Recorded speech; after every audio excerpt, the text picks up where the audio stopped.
हम सब जानते हैं कि वजन घटाना कितना मुश्किल है ना? लेकिन उससे भी कहीं ज्यादा मुश्किल है उस घटे हुए वजन को मेंटेन करना। कभी सोचा है कि इतनी मेहनत, इतनी डाइटिंग के बाद भी वजन वापस क्यों लौट आता है? चलिए आज इसी पहेली को सुलझाते हैं। और ये कहानी लगभग हर किसी की है ना? बड़ी मुश्किल से जो कामयाबी मिलती है वो रेत की तरह हाथ से फिसल जाती है। तो सवाल ये उठता है कि आखिर इसके पीछे की असली वजह क्या है? चलिए पता लगाते हैं। इस गुत्थी को सुलझाने के लिए चलिए एक बहुत ही मशहूर TV show the biggest loser के केस को देखते हैं। हुआ ये कि एक स्टडी ने इस शो के कंटेस्टेंट्स को कई सालों तक फॉलो किया और जो नतीजे सामने आए, सच कहूं तो वो हैरान कर देने वाले थे। जरा इन आंकड़ों को देखिए। कंटेस्टेंट्स ने औसतन 58 किलो वजन कम किया, 58 किलो। लेकिन कुछ ही सालों में उसका 70% वजन वापस आ गया। अब ये सिर्फ विल पावर या इच्छा शक्ति की कमी का मामला तो हो नहीं सकता। इसके पीछे जरूर कोई गहरी बायोलॉजिकल वजह है। तो चलिए इस रहस्य की तह तक चलते हैं।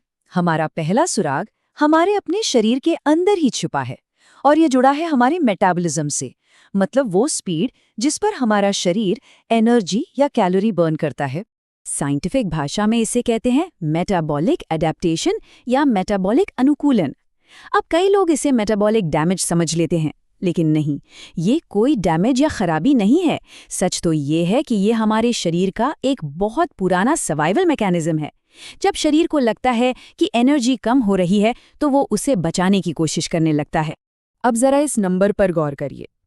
शो खत्म होने के 6 साल बाद, 6 साल, कंटेस्टेंट्स का मेटाबॉलिज्म इतना धीमा हो चुका था कि वो हर दिन 704 कैलोरी कम बर्न कर रहे थे।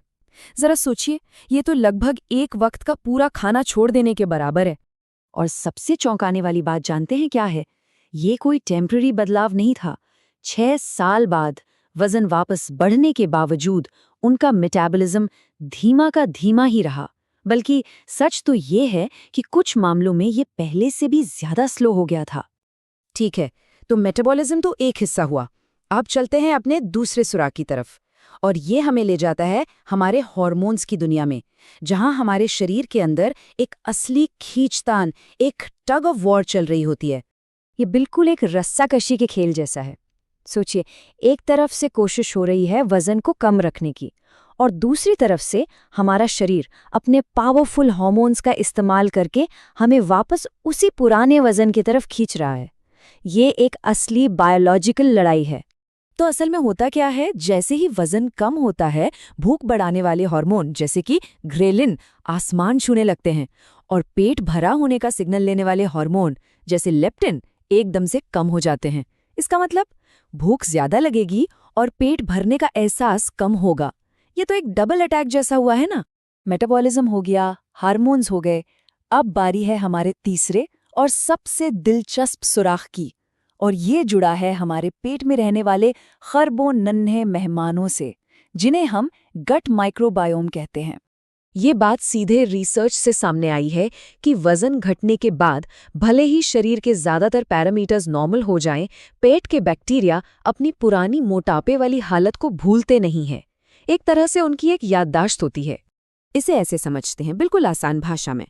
स्टेप 1, जब खान पान ऐसा होता है जिससे मोटापा बढ़ता है, तो पेट के बैक्टीरिया का माहौल बदल जाता है। स्टेप 2, जब वजन घटाया जाता है, तब भी ये बैक्टीरिया पूरी तरह से अपनी पुरानी हेल्दी या पतली वाली स्टेट में वापस नहीं आते। और स्टेप 3, इनकी यही जिद्दी याददाश्त शरीर को एक मौका देती है कि वो तेजी से वजन वापस बढ़ा ले। तो मेटाबॉलिज्म, हार्मोन्स और गट बैक्टीरिया, इन तीनों सुरागों को जब हम एक साथ जोड़कर देखते हैं तो फैसला बिल्कुल साफ हो जाता है। वजन को मेंटेन रखने की जो लड़ाई है, ये इच्छा शक्ति की नहीं बल्कि हमारी बायोलॉजी की है। तो एक बार फिर से रिवाइंड करते हैं। इस केस के 3 मुख्य बायोलॉजिकल मुजरिम कौन हैं? पहला, एक जिद्दी धीमा पड़ चुका मेटाबॉलिज्म। दूसरा, हार्मोन्स की वो खींचतान जो भूख बढ़ाती है और पेट भरने का एहसास कम करती है। और तीसरा, हमारा माइक्रोबायोम जिसकी याददाश्त बहुत तेज है। और यही इस पूरी कहानी का सबसे बड़ा सच है। वजन का वापस आना इच्छा शक्ति की हार नहीं है। ये तो हमारे शरीर की पावरफुल बायोलॉजी के खिलाफ एक बहुत बहुत मुश्किल जंग है। तो आखिर में एक सवाल सोचना जरूरी है। अगर वजन का वापस बढ़ना विल पावर की कमी नहीं बल्कि एक बायोलॉजिकल सच्चाई है, तो क्या हमें वजन के बारे में सोचने, बात करने और उसे समझने का अपना पूरा नजरिया बदलने की जरूरत नहीं है? इस पर जरूर सोचिएगा।